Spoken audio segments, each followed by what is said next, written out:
Hello and welcome to Vision Create TV. I'm Alex Valli and today I'm here with Wilfred Emmanuel Jones, also known as the Black Farmer. It's a pleasure to have you here. So I'm going to ask you a few questions today about obviously your career and what you've been up to obviously during your life. So what was it like to work for such a huge company like the BBC? Well, working for the BBC is a bit like working for the civil service. It's very process driven. And the great challenge that that organisation has is how do you manage to have creativity even though you've got to go through this process. And it's a really difficult balancing act. And all too often the process gets in the way of creativity even though you've got to go through this process.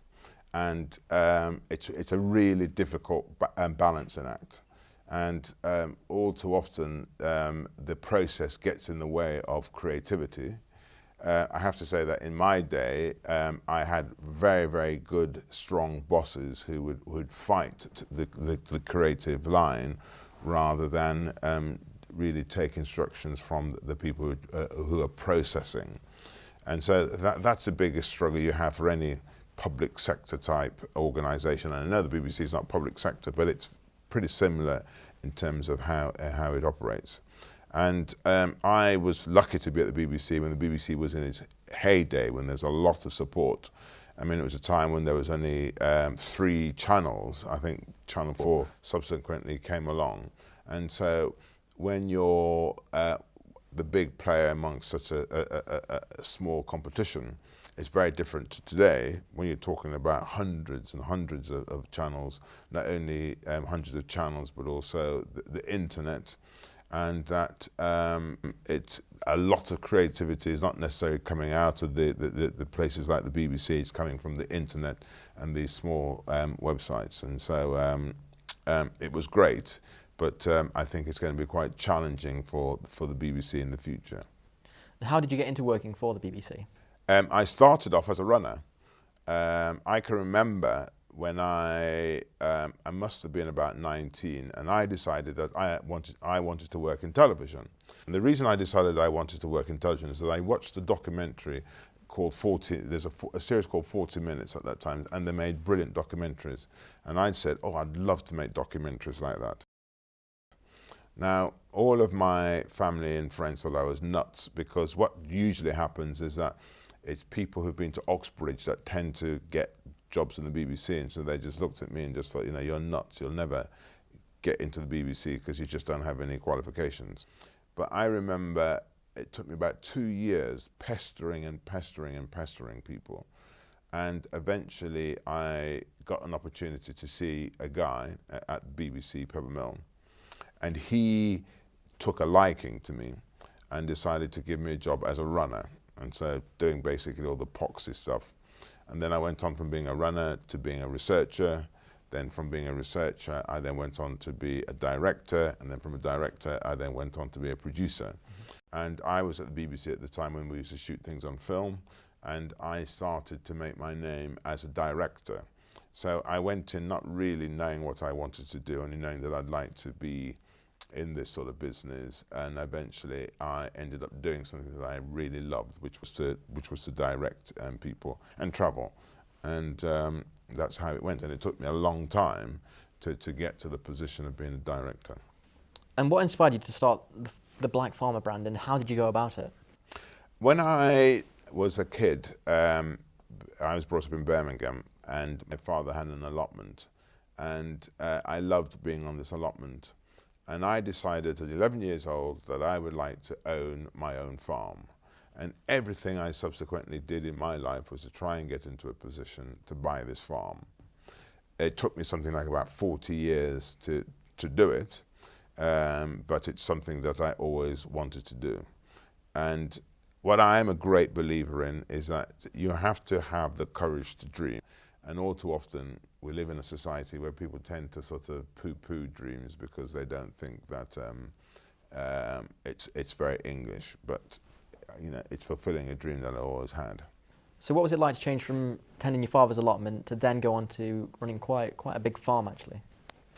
Well, it took a long time to by my farm, and growing vegetables in an allotment is very, very different to farming.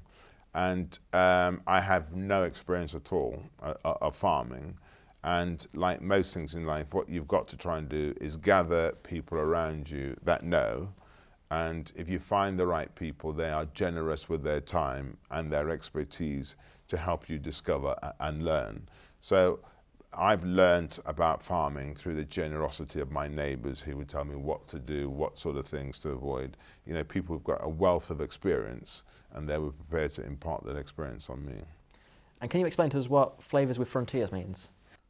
Actually, it doesn't mean anything. It doesn't mean anything. I tell you what, when we were designing the pack, we were trying to think of a really catchy tagline that people remember or people become quite quizzical about.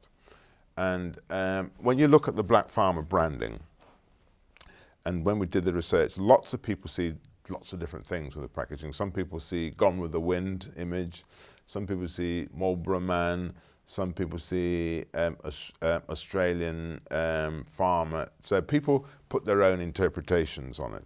And so what we wanted to do was to create a line that has a feeling of freedom about it, a sort of sense of independence, a feeling of being a maverick, your own man. That's what we wanted to try and get across, and that, you know, about not being confined by stereotypes or other people's views of what you can and can't do. So we felt that Flavours, which is that's something that's open to everybody, doesn't really have any frontiers. So we're not Asian cuisine, we're not Chinese cuisine.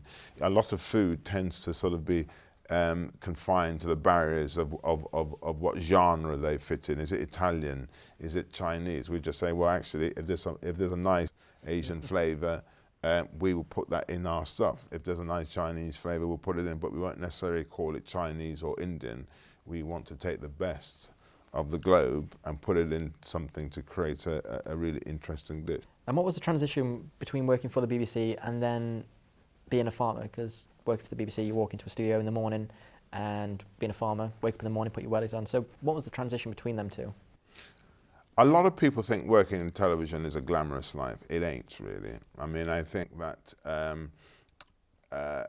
it's pretty. I mean, I loved my time at the BBC, but at the end of the day, it is a young man's business, and there's some young people like you lot are always sort of, you know, snapping at your heels to sort of take over. So for me, there's a natural time to sort of move on to something else.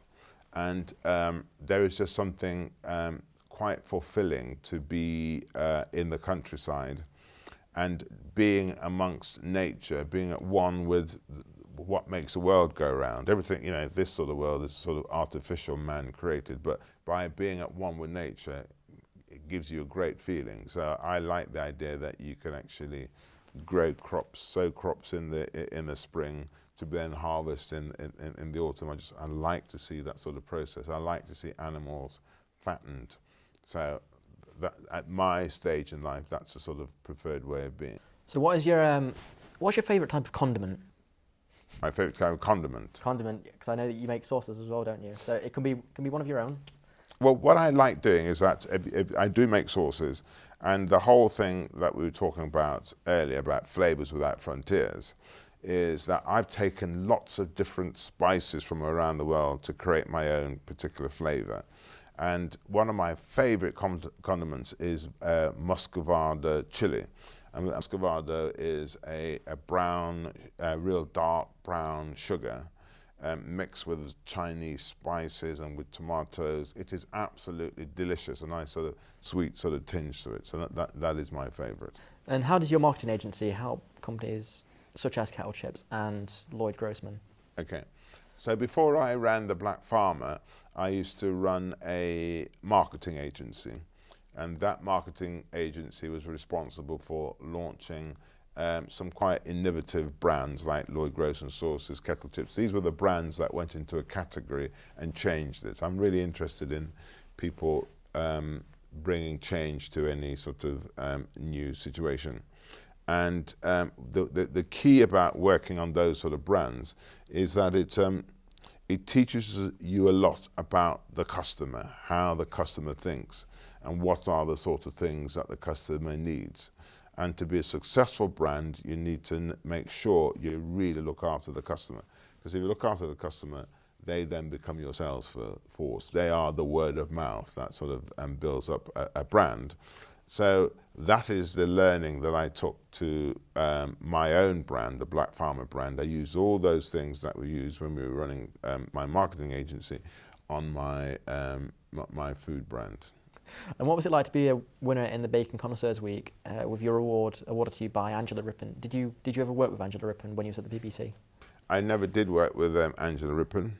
Winning any award is fantastic. You know, you get some nice media coverage out of it, and it's good for the brand because we get some further publicity out of it. So we try and enter as many competitions as we can, and it's nice to win them because we know that helps to build our brand. I'd like to say thank you for coming in today, and thank you for having a chat to me. It's been a pleasure to have you in. So thank you very much. Thank you. Thank you. Thank you. Good. So I've been Alex Varley for Vision Create TV, talking to Wilfred Emmanuel Jones, also known as the Black Farmer. Thank you very much.